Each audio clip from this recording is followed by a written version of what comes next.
Pourquoi le Bitcoin surpasse-t-il l'or comme valeur refuge? Bienvenue à tous dans cette nouvelle vidéo. N'hésitez pas à vous abonner à la chaîne si ce n'est pas encore fait, à liker, commenter, partager et à rejoindre mon Telegram.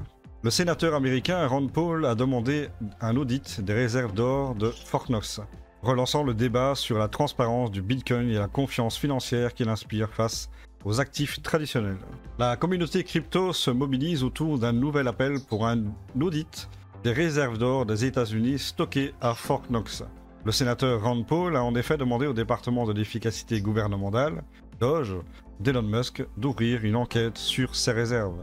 Le sénateur du Kentucky a invité le DOGE le 16 février à réaliser un audit des réserves d'or de Fort Knox pour s'assurer qu'elles contiennent réellement 147,3 millions d'onces, donc ce qui représente 4600 tonnes d'or, appartenant au trésor américain. Oui, parce que je suppose qu'avec les démocrates au pouvoir qui ont été pendant un sacré moment, peut-être que les chiffres sont pas bons, hein, parce qu'ils ont quand même l'habitude de mentir, donc vaut mieux vérifier effectivement. Rand Paul a formulé cette demande après que Musk a répondu à une question du blog financier libertarien Zero Hedge, soulignant que les réserves n'avaient pas été contrôlées depuis 1974, soit 50 ans. Ah oui, effectivement. Si ça n'a pas été contrôlé depuis 50 ans, oui, effectivement, on peut peut-être poser la question pour savoir exactement combien il y a. Ouais, ça se peut, il risque d'avoir des surprises. Hein. En 50 ans, est-ce qu'il y aura réellement ce qui a été mis dans les rapports? Ouais, oui, il y a une grosse différence. Hein. Sujet à de nombreuses théories du complot, hashtag complotiste, la question des réserves d'or de Fort Knox constitue un bon cas d'usage pour le Bitcoin. De nombreux détenteurs du BTC, dont la sénatrice Cynthia Lummis, estiment que Bitcoin résout ce problème. Ah oui, Bitcoin résout tous les problèmes. Les réserves de Bitcoin peuvent être auditées librement 24 heures sur 24 et 7 jours sur 7. Effectivement, ça c'est sûr que... On va dire que l'inventaire du Bitcoin, il est très vite fait.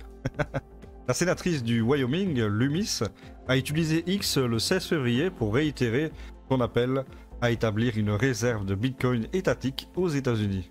Bitcoin résout cela, une réserve de Bitcoin pourrait être auditée à tout moment, 24 heures sur 24, 7 jours sur 7, avec un ordinateur de base. Oui, effectivement. Contrairement à l'or physique qui nécessite des audits externes et de la place aussi, hein, quand même, le Bitcoin permet à quiconque de vérifier la propriété, l'offre et les transactions sur la blockchain sans besoin d'intermédiaire. Avec l'or, vous devez faire confiance à l'auditeur. Avec le Bitcoin, n'importe qui peut être l'auditeur, a déclaré Pierre Rochard, chef de la recherche chez Riot Platform. Le Bitcoin ne peut pas être contrefait, contrairement à l'or. Malgré son statut historique de réserve de valeur universelle, l'or a rencontré des problèmes de contrefaçon. Bien que les États-Unis détiennent les plus grandes réserves d'or au monde, des préoccupations concernant des faux lingots d'or ont émergé ces dernières années. Oui, alors, la phrase « bien que les États-Unis détiennent les plus grandes réserves d'or au monde », oui, mais comme ça n'a pas été contrôlé depuis 50 ans, est-ce vraiment le cas? Est-ce qu'en 50 ans, quelqu'un a été foutre un pied dans la réserve de Fort Knox pour compter le nombre de lingots? C'est la question. Avec la constante augmentation des prix de l'or, les cas de faux or ne sont pas rares. En 2019, le PDG de la raffinerie de métaux suisse, Valcambi, a reconnu que les contrefaçons d'or devenaient de plus en plus sophistiquées, suggérant que des milliers de faux lingots d'or pourraient être passés inaperçus. Oui, donc il faut considérer que ça se peut, comme ça n'a pas été contrôlé depuis 50 ans, ça se peut ils ont foutu des faux lingots d'or dans la réserve de Fort Knox, va savoir. Peut-être que ça n'a pas été contrôlé. Normalement, je pense que si, mais bon, on sait jamais, tout est possible. En revanche, le Bitcoin ne peut pas être falsifié ni dilué. Seuls 21 millions de BTC existeront jamais, chaque Satoshi, la plus petite unité de Bitcoin, étant traçable sur la blockchain. Ouais. Et c'est d'ailleurs pour cette raison que si les États vont commencer à faire des réserves de Bitcoin, il y en aura de moins en moins disponibles effectivement pour les particuliers.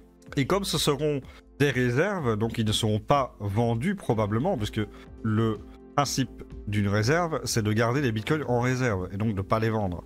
Résultat, les systèmes de cycle tous les 4 ans, etc. vont être un peu bousculés, puisque on aura le BTC qui va, entre guillemets, se stabiliser. Donc il y aura des baisses moins importantes, et donc on aura une baisse de volatilité entre les pumps et les dumps.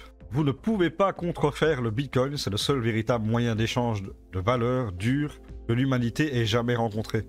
En posséder, c'est déclarer l'indépendance de la tyrannie et des gouvernements, tout en proclamant la souveraineté de soi, a écrit l'activiste Bitcoin Max Keiser en 2018. Voilà, donc dites-moi ce que vous en pensez dans les commentaires. Est-ce que vous considérez que le Bitcoin en réserve pour les États est une bonne chose ou pas?